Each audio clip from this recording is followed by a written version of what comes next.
Welcome back to Salima Key, everyone. It's July. You're on the beach, or the couch, or wherever you dreamed of being all year, and you still feel exhausted. Not tired, exhausted.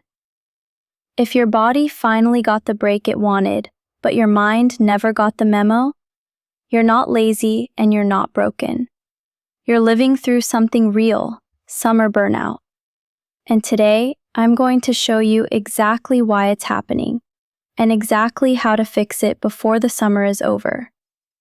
Stay with me until the end, because the third sign I'm about to show you is the one almost nobody talks about, and it might be the one hitting you the hardest right now.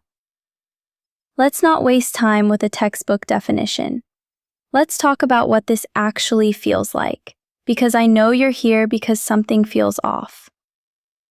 Sign number 1, you're tired even when you rest. You slept 8 hours, you had a slow morning, and you're still running on empty. That's not normal tiredness. That's your nervous system stuck in overdrive, even when there's nothing left to fight. Sign number 2, small things set you off. A change of plans, a slow line at the store, your partner asking one more question. And suddenly you're snapping when normally you just shrug it off. That's not you being difficult. That's a sign your emotional tank is running on fumes. Sign number 3, and this is the one people miss.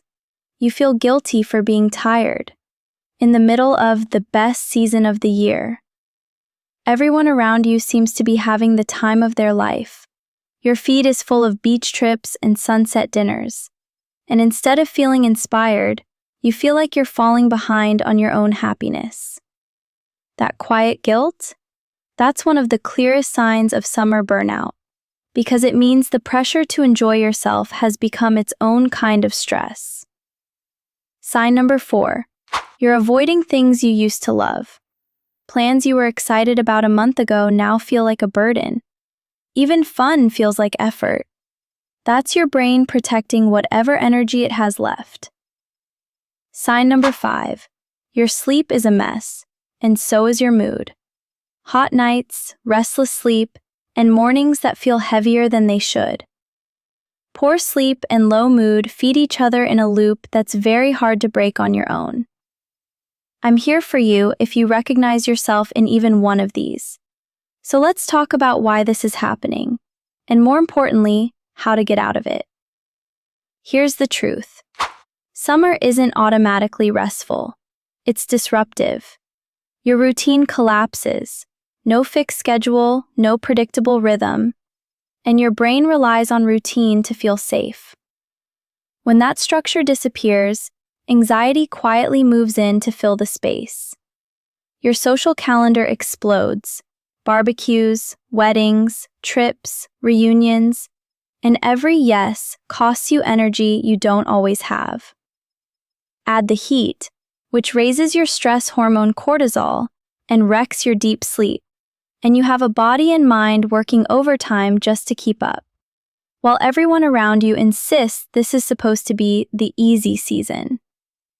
And on top of all of that, the pressure to be happy, productive, and photogenic about it. That pressure alone can be exhausting. Okay, now let's fix this. I'm not going to give you generic advice like, just relax. I'm going to give you steps that actually work. Step 1, rebuild a tiny anchor of routine. You don't need a rigid schedule. Just pick one fixed point in your day, a wake-up time, a morning coffee ritual, an evening walk. One anchor is enough to tell your nervous system, we're safe, we're not in chaos. Step 2, protect your sleep like it's non-negotiable. Cool your room down before bed. Limit screens in the last hour. Your brain needs a drop in temperature to enter deep sleep. Help it get there. Step 3, say no without guilt. Not every invitation deserves a yes. Remember, no is a complete sentence. You are allowed to protect your energy, even in summer, especially in summer. Step 4, mute the comparison. The next time you catch yourself scrolling and feeling like you're falling behind, stop and ask, what do I actually want from this season? Not what everyone else is posting. What do you want to remember when it's over? Step 5. Give yourself permission to do nothing. Genuine rest, not scrolling, not planning the next activity, is not laziness. It's the one thing your brain is actually asking you for. And if none of this is enough, and the exhaustion keeps building, that's not a personal failure. That's your sign to talk to someone, a friend, a family member, or a professional. Asking for support is strength, not weakness. I know summer can feel like it comes with a hidden pressure to perform happiness. But you don't owe anyone a perfect season. You just owe yourself rest. If this video helped you feel a little less alone in this, share it with someone close to you who might need to hear it too. And if there's a topic you want me to cover next, drop it in the comments. I read every single one. See you in the next video.